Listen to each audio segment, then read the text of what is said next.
been a couple years since I've been into the brakes, and anybody that's got a Ford or an F53 Ford or whatever knows how the slides on the brake pads like to seize up.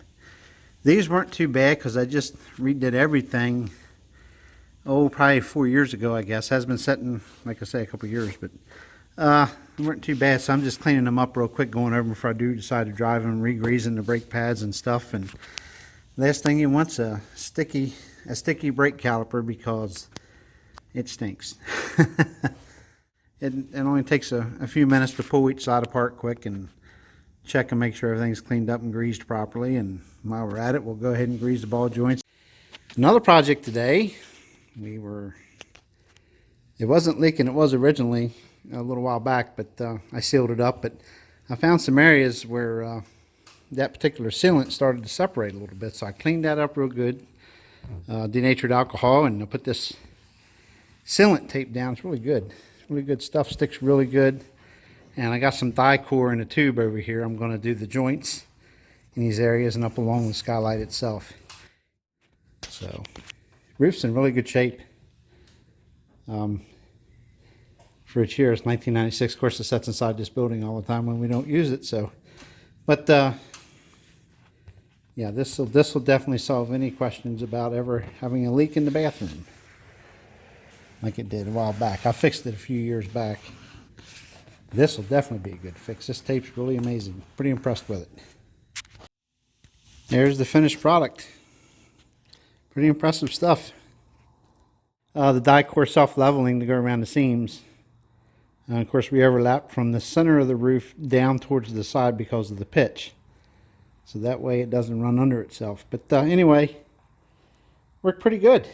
I'm confident it'll never leak for quite a while. I will try to find the part number for that tape from our friends at Amazon, and I'll put it down in the links below. So we had a little investment here. We got a Blackstone. We just got the 17-inch. We figured that's good enough for just the two of us. And we're seasoning it up right now. Gets hot pretty quick. It's pretty impressive. But it's about 3 steps we got to do here. 3 times we'll get that plate hot and get her seasoned up with some. We're just using canola oil, so around the outside, inside, etc. So it'll be a little while yet, but we got three burn runs to go, and it'll be seasoned, ready to go. And just like that, pretty quick, we started getting our first smoke out of this thing. That's what we've been looking for. So this is round 1. Like I say, we got two more times we'll do this to get it seasoned properly. So far so good.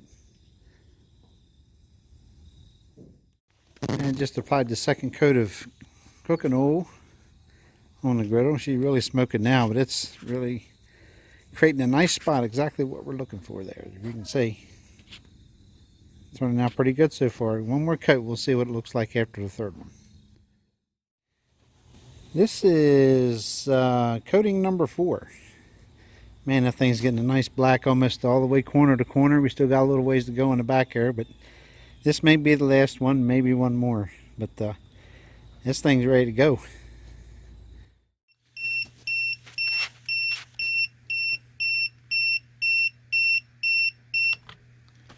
So we decided to put a tire pressure management system on the old Winnebago here. And we went with the, I guess it's pronounced Gouda brand. I know it's not rated as the best on the market, such as the TST system, but that TST system for 6 tires was like $600 and some. So we took a chance on this after reading some reviews, and as you can see, it's been sitting in the building a couple weeks now.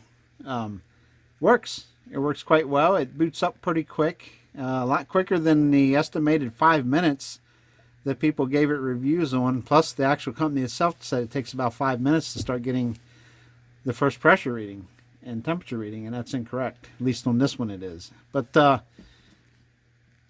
pretty happy with it so far. I'm getting ready to get out the new Viair air compressor and fire the motorhome up and hook that up and start airing these tires up to 80 psi each. You know, this system here, so far, I haven't had it down the road yet, but so far, sitting here, again, less than 5 minutes to boot up and get everything red. And it's so far pretty accurate. I'll check it with a good tire gauge I have here. It come with this fire, but we're going to make sure all that works good.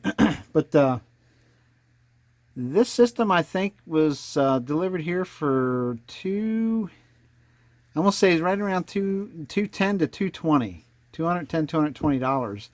And so far, man, wow, what a big savings. You know, again, it's not the TST, it's not the best on the market, as everybody says, but that's okay. This one had good reviews, and I'm glad. I trust people on this particular item because so far so good. We'll see how it does going down the road as far as managing tire pressure and temperatures. Again, we're getting ready to take a week trip here. So, but anyway, very happy with that.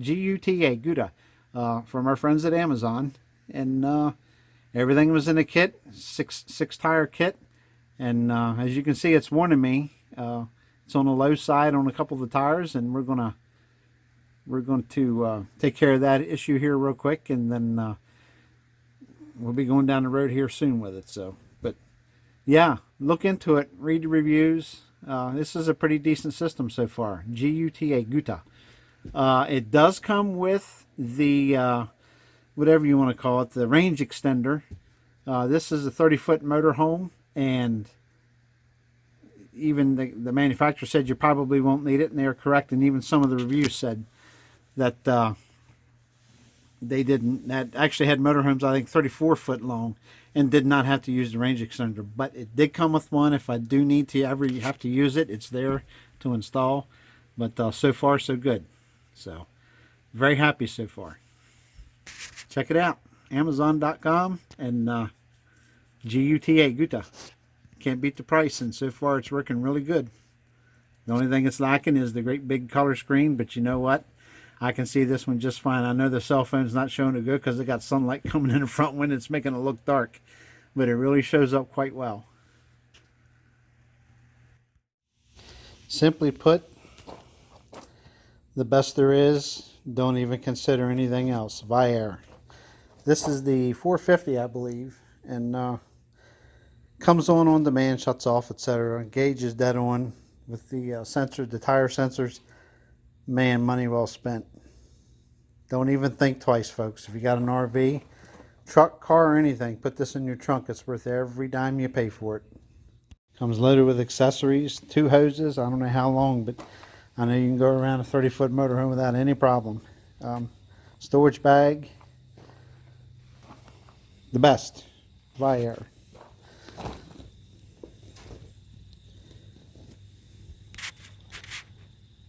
The easiest I have ever aired up the tires in this motorhome, ever.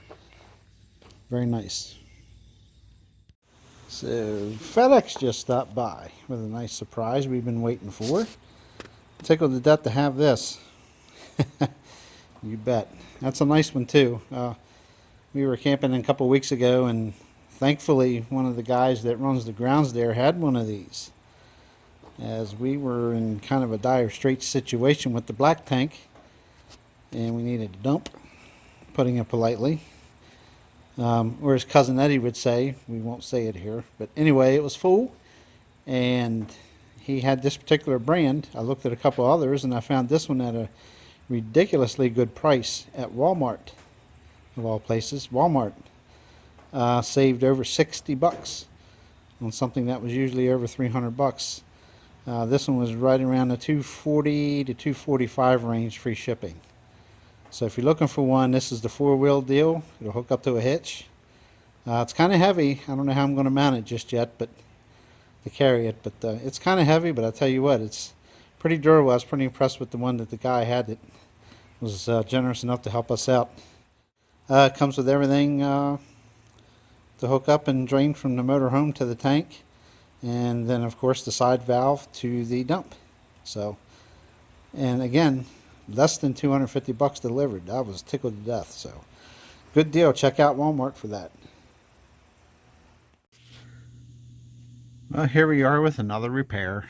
Anyway, of course, these old vent lids, I'm sure anybody's got an older motorhome knows what the sun can do to them after a while, even with a vent cover over them.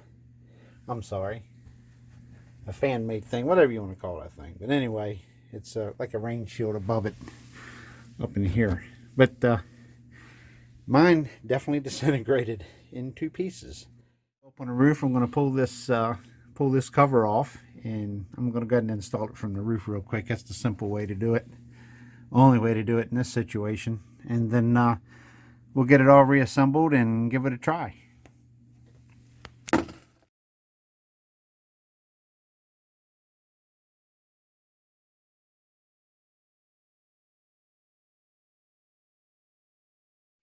Just edited that anyway. Anyway, we finally found one. Searched and searched for probably a month and a half online. Seems to be today's nature. Guess what? Go to your local NAPA parts store. I won't say it. I'll just spell it out. In stock, had it the same day. How about that? Anyway, here we go. It had an intermittent right turn signal problem where it would, it's tight. Or sometimes it would flash, and sometimes it would flash, and just sometimes it wouldn't always light up the light. So my retired mechanic buddy said, you need to change that multifunction switch. So here we go. Just like that. Now to put it all back in there. This isn't like the old days where you had to pull the steering wheel. This stuff just bolts in now.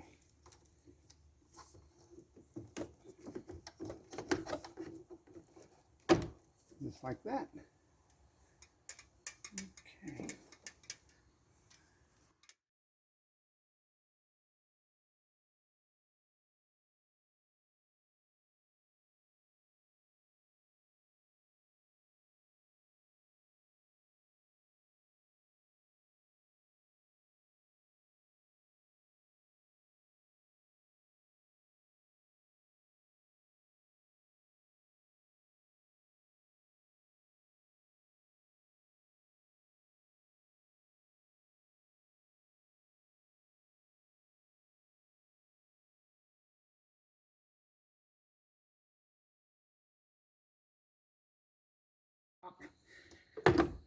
Full tilt.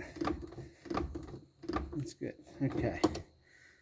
Now I'm going to go out here, turn the battery on. I put a negative cutout on this battery.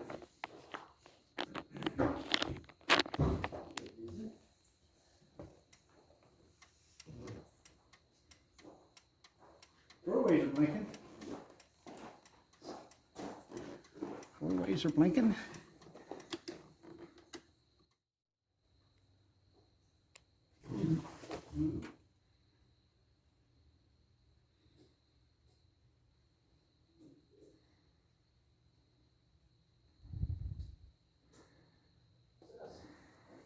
Go.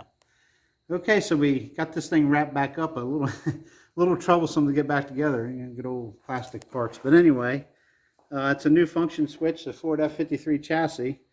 It was quite a search, but we found one locally here. But anyway, it's back in. Turn signals work as they should. 4 ways, high beams, wipers. We're good to go. So anyway, 1996, as you can see, bad check valve in the city water inlet. I've always boondocked anyway for, gosh, the 16 years I've had this. I don't think I've ever been hooked to city water one time. But I always had a plug in here, a 1/2-inch plug, to keep it from leaking out this way, which it was doing. Because it has a bad check valve, they all go bad. So I was able to take it loose from the wall, take 2 screws out, and use just a simple 6-inch finishing knife if you're a finisher like I am for drywall. But anyway, to pry it away and not hurt your striping or anything.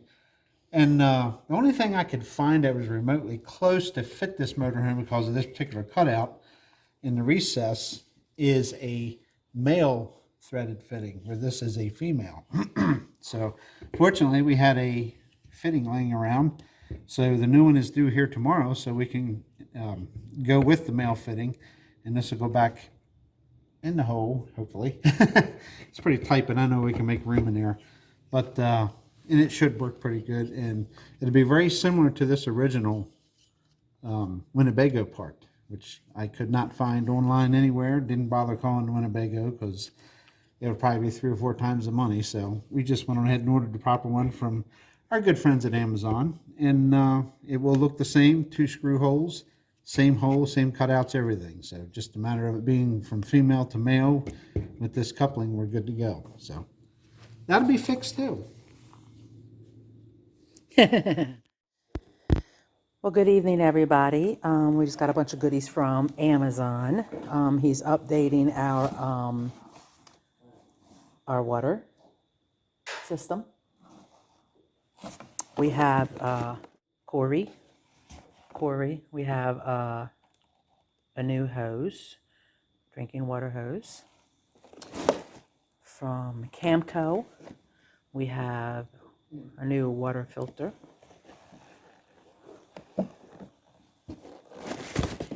And then we also have a city water flange, inlet flange. And for the Corey water hose, that seemed to be the best hose I found with good reviews. Nobody's ever happy with everything, but that one seemed to have the best reviews, so I figured we'd get it and try it. I like it. I have the old style Camco, the old white one from years ago. Still in good shape, hard to use because I've always boondocked. I've never been hooked up to city water inlet or anything like that, so this is all new. And the original, like I said, the original water flange started leaking. The check valve went bad, so I did get another one. This one's not made as nice, obviously, as the original one from Winnebago, but I really wanted brass, but this was the only one that really fit the opening. It's plastic. Got my fingers crossed, so it should be okay. It's as close of a match as I could find to the original one, not being brass. So couldn't find brass with a recess. I looked and looked and looked for probably at least 2 or 3 days. So this is the one for now.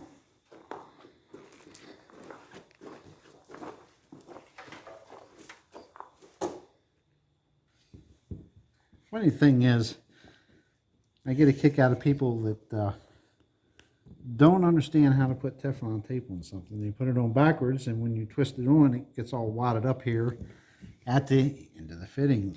So it happens. I'm assuming this is the original flange. If it's been replaced, whoever put it on didn't do their job. But we won't say anything.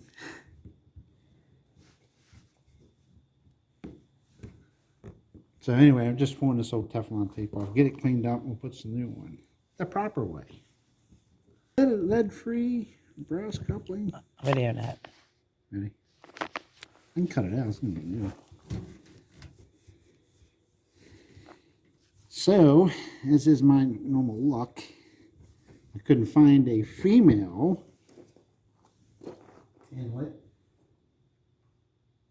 that I liked without being plastic. I haven't cut the hole open bigger, so I end up having to get a 1/2-inch coupling to put the 2 pieces together.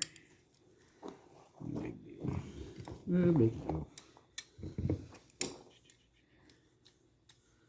Keeping in mind this is plastic and breakable. Repairable but breakable.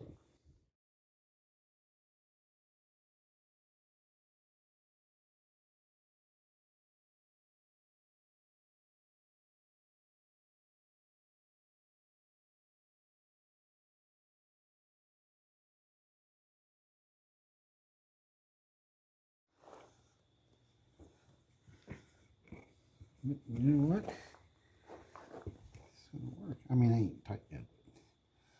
Okay. Well, we've come a long way. Earlier episode, I said that we removed that big old TV that was up in there. And I just found some scrap lumber. In case you haven't noticed, today's lumber is very high. Don't worry. We're going to cover that with contact paper probably that will match this original oak look in here or something, and or paint it the cream color of the cabinet to match as close as we can to the cabinet. But anyway, we're going to cover it. It's not going to be the ugly wood you see, but turned out pretty good. I got to put the catch on there yet. Just a piano hinge, and of course our DVD or Blu-ray or whatever I decide to put in here will go right here, and it'll have two catches over here to hold that sucker closed while we're going up and down the road. But that's part one. It's hinged, it fits. It fits, the radius is real good around the cabinet, the original Winnebago TV cabinet.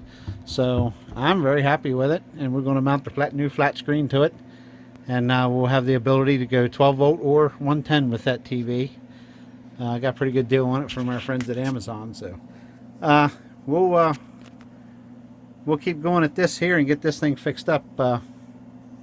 We just got to find the right paper to match this oak. That's what I would like to do with it. So. But anyway, hey, we're getting there. It's just another project almost done.